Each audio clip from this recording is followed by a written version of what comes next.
દ્વારકાધીશ મિત્રો નવા વ્લોગમાં તમારું સ્વાગત છે। હું વિજયરામ દેસાઈ।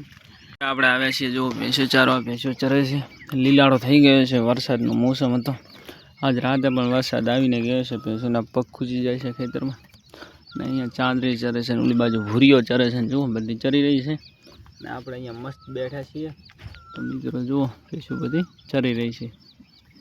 કોઈ અણી બણી લીલી બીલી ચેટીઓથી છે, મસ્ત ભેંસો પોળે છે ને આ ખેતર છેડ્યા વગર પડી તો આવો લીલાડો થયો છે અને ખેડલો એમાં તો કશું જ મિત્રો ઉગ્યું નથી। વરસાદ વધારે વરસે તો કંઈક ઉગશે, આ ખેતર છેડ્યા વગર હતું તો જુઓ મસ્ત લીલાડો થઈ ગયો છે। ભેંસોને ખાયો તો ભેંસો બધી પોળી છે ને આપણે અહીંયા આ રચકા બાદરી છે તો મિત્રો આડા બેઠા છીએ અને બીજી બધી ભેંસો ચરે છે। તો કન્ટિન્યુ બને રહેજો મિત્રો, જેટલું બનશે એટલું તમને આગળ બતાવતો રહીશ। તો જો અત્યારે આપણે ભેંસોને ખુચીલ નાખ્યું છે, જોઈ લો આ બાજુ ઉડન ખાઈ ગયું છે, વાડામાં ગારો ના થાય એટલા માટે પાડી ઉડનમાં બેઠી છે ને આ બધી ભેંસો ચીલ ખાય છે અને બધાને ખુચીલ પહોંચતું નથી। જો મસ્ત બનાવી દીધું છે ભેંસોને બેસે એવું।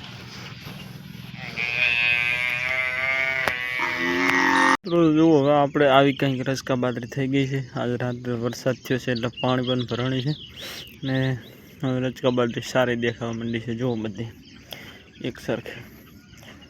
તો ચલો મિત્રો કન્ટિન્યુ બને રહેજો, આગળ તમને બતાવતો રહીશું વિજયરામ દેસાઈ।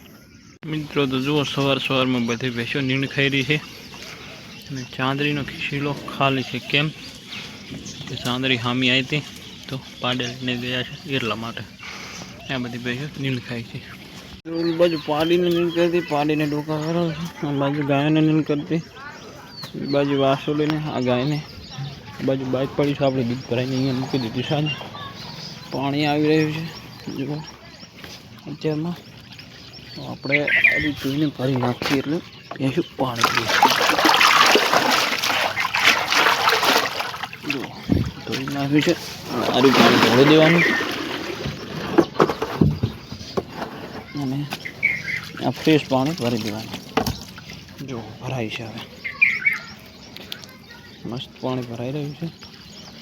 તો ચલો મિત્રો હવે પાણી ભરાવા દઈએ એટલે એકાદી ભેંસો પાવી પડશે, છોડશે એટલે પીતી જશે। મિત્રો તો જુઓ સવારમાં ભેંસો પાણી પીવા આવી છે, પાણીમાં તરી રહી છે। પાણી પાઈને આજે તો વાડામાં પૂરી દેવી છે, આજે આડવાનું નથી કેમ કે વરસાદ છે, ખેતરોમાં ગારા થઈ ગયા છે એટલે ભેંસો ચરતી નથી, ગારામાં દોડ કરે છે એટલે છોડવાની નથી ને વાસળી અહીંયા ઊભી છે। આ છે આપણા વાડાની બાજુમાં જોગમાયાનું મંદિર। આજે રવિવાર હશે ને મિત્રો જોગમાયાનો। તો ચલો મિત્રો બધા કન્ટિન્યુ બને રહેજો અને રવિવારનું જય જોગમાયા કોમેન્ટમાં લખી દેજો, જય જોગમાયા।